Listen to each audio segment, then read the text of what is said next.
નમસ્કાર વિદ્યાર્થી મિત્રો, આજે આપણે આ વિડીયોમાં સામાજિક વિજ્ઞાન ચેપ્ટર 8 કુદરતી સંસાધનમાં જમીન એટલે શું, ભારતની જમીનોના પ્રકારો સવિસ્તાર સમજાવો. તો પહેલાં જોઈએ જમીન એટલે શું.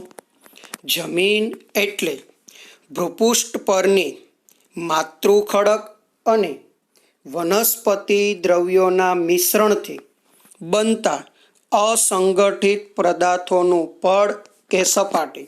ફરીથી જમીન એટલે શું, તો ભૂપૃષ્ઠ પરની માતૃખડક અને વનસ્પતિ દ્રવ્યોના મિશ્રણથી બનતા અસંગઠિત પદાર્થોનું પડ કે સપાટી એટલે જમીન. એક જ પ્રકારના માતૃખડકોમાંથી ભિન્ન ભિન્ન આબોહવાથી બનનાર જમીન જુદા જુદા પ્રકારની હોય છે. આવું બાળકો આપણે આગળના વિડીયોમાં પણ ભણી ગયા છે. કેમ કે માતૃખડકોમાંથી જે જમીન બને છે એ લાંબે ગાળે એક જ પ્રકારની હોય છે, પરંતુ આબોહવાની દ્રષ્ટિએ દરેક વિસ્તારમાં જમીન કેવી હોય છે, ભિન્ન ભિન્ન હોય છે. આમ જમીનના પ્રકાર તેના રંગ, આબોહવા, માતૃખડકો, કણરચના, ફળદ્રુપતા જેવી બાબતોને ધ્યાનમાં રાખીને પાડવામાં આવે છે. આની વિશે પણ આપણે આગળ ભણી ગયા છે. હાલમાં ભારતીય ખેત સંશોધન પરિષદ એટલે કે ICAR, Indian Council of Agriculture Research દ્વારા ભારતની જમીનોને મુખ્ય 8 પ્રકારોમાં વહેંચવામાં આવી છે. કેટલા પ્રકારોમાં? 8 પ્રકારોમાં.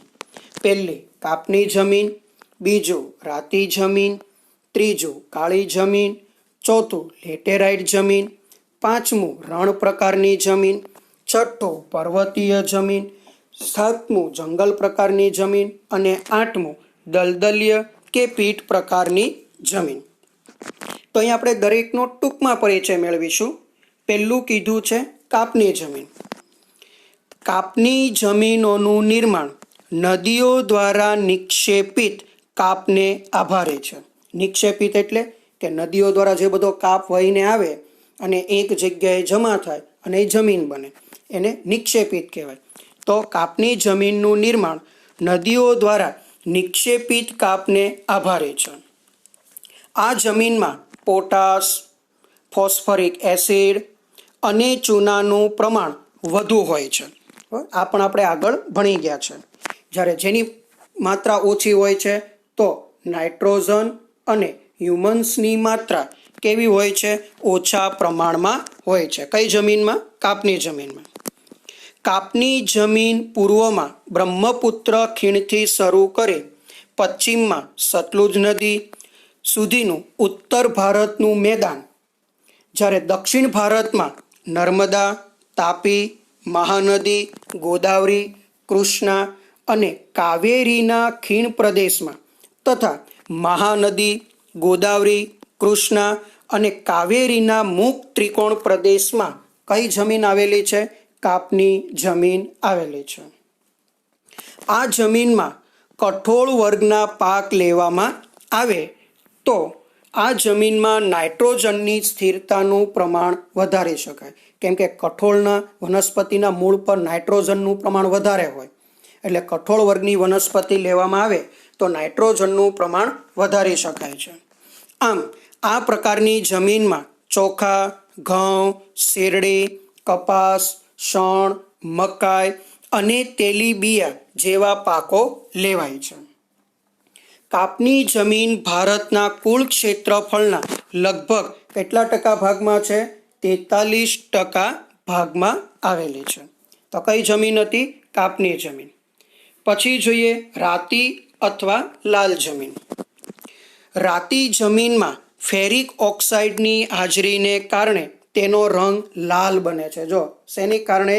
ફેરિક ઓક્સાઇડની હાજરીને કારણે તેનો રંગ લાલ બને છે તથા તે નીચે જતા પીળા રંગમાં ફેરવાઈ જાય છે. જો ફેરિક ઓક્સાઇડની હાજરી હોય એટલે જમીન લાલ બને છે અને એ ઊંડાણ સુધી જતાં એટલે કે નીચે તરફ જતાં એ પીળા રંગમાં ફેરવાઈ જાય છે. તો એ કઈ જમીન કહેવાય? રાતી જમીન કહેવાય. આ પ્રકારની જમીન ભારતના કુલ ક્ષેત્રફળના લગભગ 19% ક્ષેત્રફળ ધરાવે છે. જો રાતી જમીન કેટલા ટકા ભાગમાં છે? 19% ભાગમાં રાતી જમીન આવેલી છે.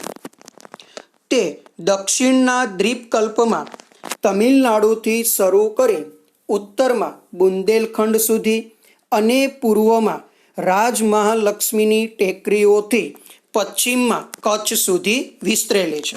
દક્ષિણમાં ક્યાંથી શરૂ કરી? દક્ષિણના દ્વીપકલ્પમાં તમિલનાડુથી શરૂ કરી અને ઉત્તરમાં ક્યાં સુધી બાળકો? બુંદેલખંડ સુધી. પૂર્વમાં રાજમહલની ટેકરીઓ, આમાં રાજમહાલક્ષ્મી લખ્યું છે પણ શું આવે? રાજમહલની ટેકરીઓથી પશ્ચિમમાં કચ્છ સુધી રાતી જમીન આવેલી છે. આ પ્રકારની જમીન રાજસ્થાનમાં ઉદયપુર, ચિત્તોડગઢ, ડુંગરપુર, બાંસવાડા અને ભીલવાડા જિલ્લામાં આવેલી છે. એટલે રાજસ્થાનમાં આ જમીનનું પ્રમાણ પણ સારું એવું જોવા મળે છે.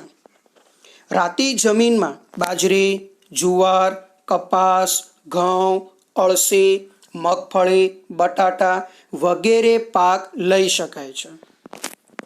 આ પ્રકારની જમીનમાં ચૂનો, કાકરા અને કાર્બોનેટ મળી આવતા નથી. જો બાળકો, રાતી જમીનમાં ચૂનો, કાકરા અને કાર્બોનેટ મળી આવતા નથી. જ્યારે મોટે ભાગે આ જમીનમાં ચૂનો, મેગ્નેશિયમ, ફોસ્ફેટ, નાઇટ્રોજન અને પોટાશની હંમેશા શું હોય છે? ઉણપ હોય છે. ઉણપ એટલે શું? કે એનું પ્રમાણ ઓછું જોવા મળે છે. તો આ કઈ જમીન હતી? રાતી જમીન. હવે જોઈએ કાળી જમીન.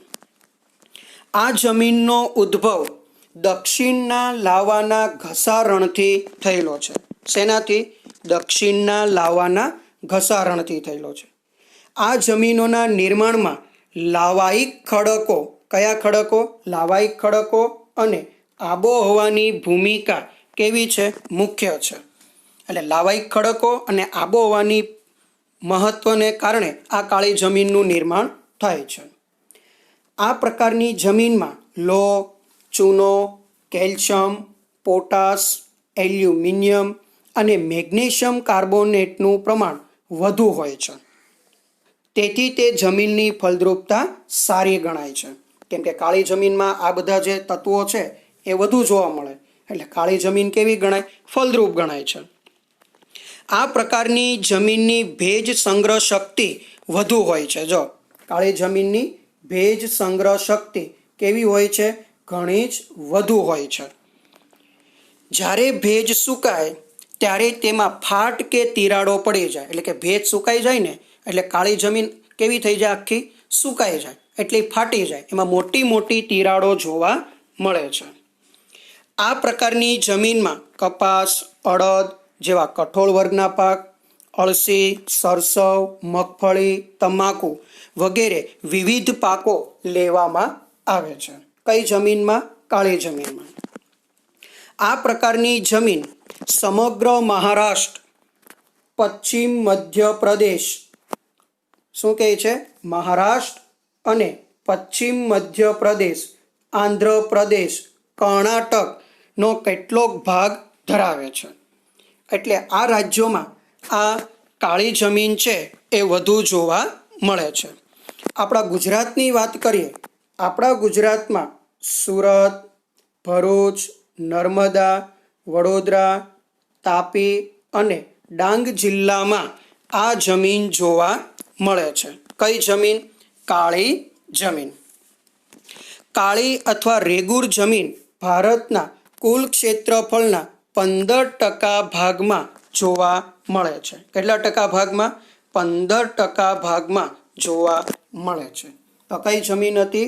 કાળી જમીન. ત્યારબાદ કીધું છે લેટેરાઇટ જમીન, જેને બીજા કયા નામે ઓળખવામાં આવે? પડખાવ જમીન. તો સૂકી અને ભેજવાળી આબોહવાના પરિવર્તનથી અને સિલિકામય પદાર્થોના નિક્ષેપણથી પડખાવ જમીન અથવા તો લેટેરાઇટ જમીનનું નિર્માણ થાય છે. જો કઈ આબોહવા? સૂકી અને ભેજવાળી આબોહવાના પરિવર્તનથી અને સિલિકામય પદાર્થોના નિક્ષેપણથી તેનું શું થયેલું હોય છે? નિર્માણ થયેલું હોય છે. આ પ્રકારની જમીન ભીની થાય ત્યારે માખણ જેવી મુલાયમ અને સુકાય ત્યારે તે સખત બની જાય છે. જો કે લેટેરાઇટ જમીન છે એ ભીની થાય ને એટલે માખણ જેવી નરમ થઈ જાય અને સુકાઈ જાય ત્યારે એકદમ સખત બની જાય છે. આ પ્રકારની જમીનોમાં મોટે ભાગે શેનું પ્રમાણ વધુ હોય છે? લોહ તત્વ, પોટાશ અને એલ્યુમિનિયમનું પ્રમાણ વધુ હોય છે. પરંતુ આ પ્રકારની જમીન ઓછી ફળદ્રુપ કહેવાય છે. કેમ કે આ જમીન છે ને સૂકી અને ભેજવાળી આબોહવાના પરિવર્તનથી બને અને ઉપરાંત લોહ તત્વ, પોટાશ, એલ્યુમિનિયમનું પ્રમાણ કેવું હોય? વધુ હોય. એટલે આ જમીન ઓછી ફળદ્રુપ ગણાય. આ પ્રકારની જમીનમાં ખાતરનો ઉપયોગ કરી કપાસ, ડાંગર, શેરડી, ચા, કોફી, કાજુ વગેરેનો પાક લેવાય છે. જો ચા, કોફી, કાજુ આ કઈ જમીનમાં થાય? તો લેટેરાઇટ પડખાવ જમીનમાં થાય છે. આ જમીનનું નામ લેટિન ભાષાના શબ્દ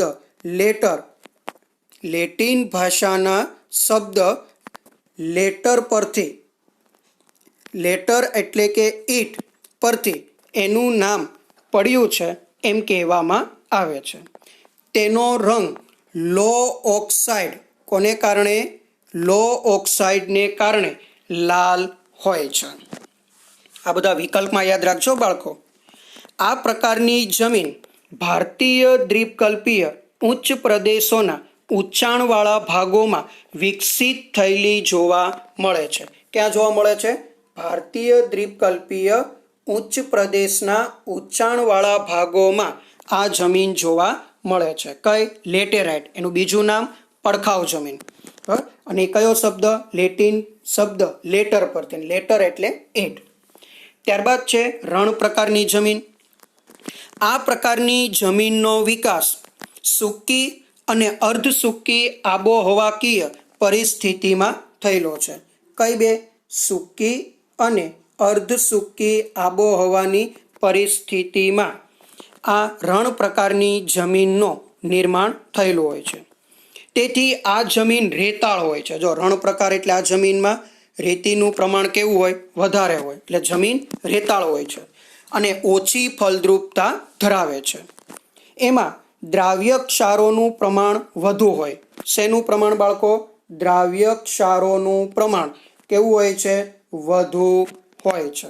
એટલે દ્રાવ્ય ક્ષારોનું પ્રમાણ વધુ હોય ને એટલે આ જમીન છે ને ઓછી ફળદ્રુપ ગણાય.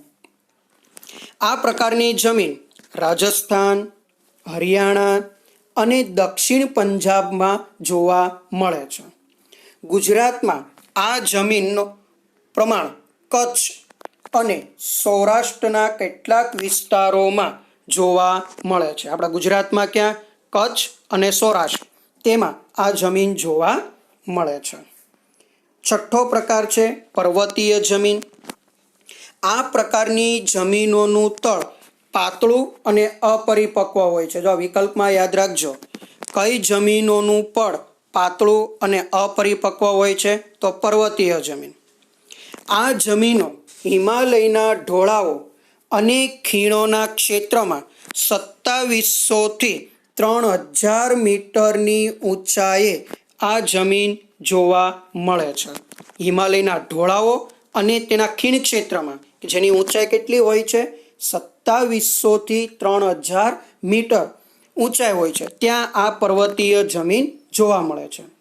તથા હિમાલયના સામાન્ય ઊંચાઈના ભાગોમાં દેવદાર, ચીડ અને પાઇનના વૃક્ષોના વિસ્તારોમાં પણ આ જમીન જોવા મળે છે. એટલે પર્વતીય વિસ્તારની જમીન છે એમાં 3 પ્રકારના વૃક્ષો થાય બાળકો. એક તો દેવદાર, ચીડ અને પાઇન. આ 3 પ્રકારના વૃક્ષો આ પર્વતીય જમીનમાં જોવા મળે છે. આ વિકલ્પ તરીકે પણ ખાસ ધ્યાન રાખવું. આ પ્રકારની જમીનો અસમ, દાર્જિલિંગ, ઉત્તરાખંડ, હિમાચલ પ્રદેશ અને કાશ્મીરમાં જોવા મળે છે. તો આ કઈ જમીન હતી? પર્વતીય જમીન. ત્યારબાદ જંગલ પ્રકારની જમીન. આ પ્રકારની જમીનો હિમાલયના શંકુદ્રુમ જંગલોના કેવા જંગલોમાં શંકુદ્રુમ જંગલોમાં 3000 મીટરથી 3100 મીટરની ઊંચાઈ વચ્ચે તથા સહ્યાદ્રી પૂર્વ ઘાટ અને મધ્ય હિમાલયના તરાઈના ક્ષેત્રોમાં આ જમીન જોવા મળે છે. કઈ જમીન? તો જંગલ પ્રકારની જમીન. આ પ્રકારની જમીનોમાં ચા, કોફી, તેજાના ઉપરાંત ઘઉં, મકાઈ, જવ, ડાંગર વગેરે જેવા પાકો લેવામાં આવે છે. વૃક્ષોના ખરેલા પાનથી ભૂસપાટી છવાયેલી હોય છે અને તેના સડવાથી જમીનનો ઉપરનો ભાગ કાળો બનેલો હોય છે. કેમ કે જંગલોમાં વૃક્ષોનું પ્રમાણ વધુ હોય એટલે વૃક્ષોના ખડેલા પાન, ફૂલ એ બધા જમીનમાં ભળે અને જમીનમાં કોવાય, સડે એટલે એનાથી સેન્દ્રિય તત્વો બને એટલે જંગલ પ્રકારની જમીનનો ઉપરનો ભાગ કાળો બનેલો હોય છે. જે જમીનના તળમાં નીચે તરફ જતા ભૂરા કે લાલ રંગમાં ફેરવાઈ જાય. ઉપરનો ભાગ કેવો હોય? કાળો હોય છે અને નીચે તરફ તમે જમીનને ખોદો એટલે એ જમીનનો રંગ ભૂરા કે લાલ રંગમાં ફેરવાઈ જાય છે. તો કઈ જમીન હતી? જંગલ પ્રકારની. હવે છેલ્લો પ્રકાર દલદલ કે પીટ પ્રકારની જમીન. આ પ્રકારની જમીન ભેજવાળા વિસ્તારમાં ક્યાં જોવા મળે? ભેજવાળા વિસ્તારમાં જૈવિક પદાર્થોના સંચયથી વિકસે છે. હવે જૈવિક પદાર્થ એટલે આ બધા જે અમુક સેન્દ્રિય વનસ્પતિના ફળ, ફૂલ, પાન, પછી અમુક જીવજંતુઓ મરે એટલે જમીનમાં ભળે એટલે સડે તો એનાથી જૈવિક પદાર્થો બને. એટલે આ પ્રકારની જમીન ભેજવાળા વિસ્તારોમાં જૈવિક પદાર્થોના સંચયથી વિકસે છે. આ પ્રકારની જમીનમાં જૈવ પદાર્થો અને ક્ષારોની બહુલતા. જો દલદલ કે પીટ પ્રકારની જમીનમાં શેનું પ્રમાણ ઓછું જોવા મળે? જૈવ પદાર્થો અને ક્ષારોની બહુલતા. હવે ક્ષારોની બહુલતા એટલે વધારે પડતું કયા બે પદાર્થ? જૈવ પદાર્થો અને ક્ષારોની બહુલતા તથા ફોસ્ફેટ અને પોટાશની અલ્પતા જોવા મળે. અલ્પતા એટલે એનું પ્રમાણ ઓછું હોય. બરાબર, આ વિકલ્પમાં યાદ રાખવું કે દલદલીય કે પીટ પ્રકારની જમીનમાં શેનું પ્રમાણ વધુ હોય? તો જૈવ પદાર્થો અને ક્ષારોનું. શેનું પ્રમાણ ઓછું જોવા મળે? તો ફોસ્ફેટ અને પોટાશનું. વર્ષા ઋતુ દરમિયાન આ જમીનનો ભાગ પાણીમાં ડૂબેલો વધુ હોય છે. જ્યારે પાણી ઓસરી જાય છે ત્યારે તેમાં ડાંગરની ખેતી કરવામાં આવે છે. જો કેમ કે વર્ષા ઋતુ દરમિયાન આ જમીન આખી પાણીથી ભરેલી હોય છે એટલે દલદલીયવાળી હોય છે અને પાણી ઓસરી જાય એટલે કે ઉતરી જાય પછી એમાં ડાંગરની ખેતી કરવામાં આવે છે. આ પ્રકારની જમીન ક્યાં જોવા મળે છે?